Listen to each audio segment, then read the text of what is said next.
Hi friends, welcome to my channel. AP వాతావరణ శాఖ నుంచి వెదర్ రిపోర్ట్ అయితే వచ్చింది.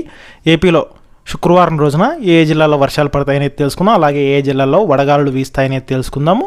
సో వీడియోని అయితే చివరి వరకు చూడండి. అలాగే నైరుతి ఋతుపవనాలకు సంబంధించిన అప్డేట్ కూడా అయితే తెలుసుకుందాము.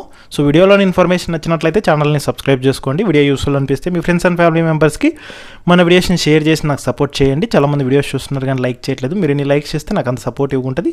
వీడియో కూడా ఎక్కువ మందికి చేరుతుంది. దానివల్ల వీడియోలోని ఇన్ఫర్మేషన్ అనేది ఎక్కువ మందికి తెలిసే అవకాశం అయితే ఉంటుంది. ఇక లేట్ చేయకుండా టాపిక్లోకి వెళ్ళిపోదాము.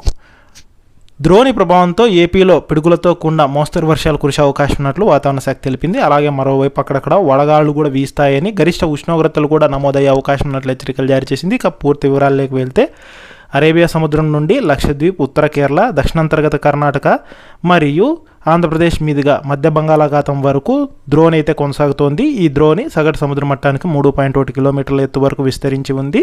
ఇక మరోవైపు చూసుకుంటే రాబోయే 3 రోజుల్లో నైరుతి ఋతుపవనాలు ఆగ్నేయ అరేబియా సముద్రము, కొమరిన్ ప్రాంతము, నైరుతి ఆగ్నేయ బంగాళాఖాతము, అండమాన్ సముద్రంలోని మిగిలిన భాగాలు, తూర్పు మధ్య బంగాళాఖాతంలోని మరికొన్ని ప్రాంతాలకు విస్తరించేందుకు అనువుగా ఉన్నట్లు వాతావరణ శాఖ తెలిపింది. నైరుతి ఋతుపవనాలు మే 26వ తేదీ నాటికల్లా కేరళ తీరాన్ని తాకే అవకాశం ఉన్నట్లు వాతావరణ శాఖ అధికారులు అంచనా వేస్తున్నారు. ఇక దీని ఫలితంగా ఏపీలో అక్కడక్కడ పిడుగులతో కూడిన మోస్తరు వర్షాలు పడతాయని, పలు జిల్లాల్లో వడగాలులు వీస్తాయని, గరిష్ట ఉష్ణోగ్రతలు నమోదవుతాయని వాతావరణ శాఖ అయితే తెలిపింది.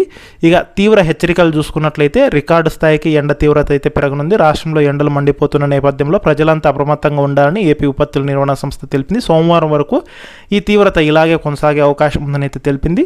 ముఖ్యంగా 43 నుంచి 45 డిగ్రీల వరకు కాకినాడ, నెల్లూరు జిల్లాల్లో నమోదవుతాయని, ఇక 40 నుంచి 43 డిగ్రీలు శ్రీకాకుళం, విజయనగరం, పార్వతీపురమణ్యం, విశాఖపట్నం, అనకాపల్లి, కర్నూలు, నంద్యాల, అనంతపురం, శ్రీ సత్యసాయి, వైఎస్ఆర్ కడప, అన్నమయ్య, చిత్తూరు జిల్లాల్లో గరిష్ట ఉష్ణోగ్రతలు నమోదయ్యే అవకాశం ఉన్నట్లు తెలిపింది. ఇక శుక్రవారం రోజున రాష్ట్ర వ్యాప్తంగా 15 మండలాల్లో తీవ్ర వడగాళ్లు, 219 మండలాల్లో వడగాళ్లు వీచే అవకాశం ఉన్నట్లు తెలిపింది. సో ఏ మండలాల్లో వడగాళ్లు వీస్తాయని పీడిఎఫ్ని అయితే ప్రొవైడ్ చేశారు. ఆ యొక్క లింక్ అనేది నేను కింద డిస్క్రిప్షన్లో అయితే ఇచ్చాను. సో ఒకసారి క్లిక్ చేసి మీరు కూడా చూడొచ్చు. ఇక మరోవైపు చూసుకుంటే ఉపరితల ఆవర్తనం ప్రభావంతో ఏపీలో శుక్రవారం రోజున అల్లూరి సీతారామరాజు, పోలవరం, నెల్లూరు మరియు రాయలసీమ ప్రాంతాల్లో అక్కడక్కడ పిడుగులతో కూడిన తేలికపాటి వర్షాలు కురిసేందుకు అవకాశం ఉన్నట్లు ఏపీ విపత్తుల నిర్వహణ సంస్థ అయితే తెలిపింది. సో ఇది అఫీషియల్ వెబ్ అప్డేటు. సో వీడియోలోని ఇన్ఫర్మేషన్ నచ్చినట్లయితే కనుక ఛానల్ని సబ్స్క్రైబ్ అయితే చేసుకోండి.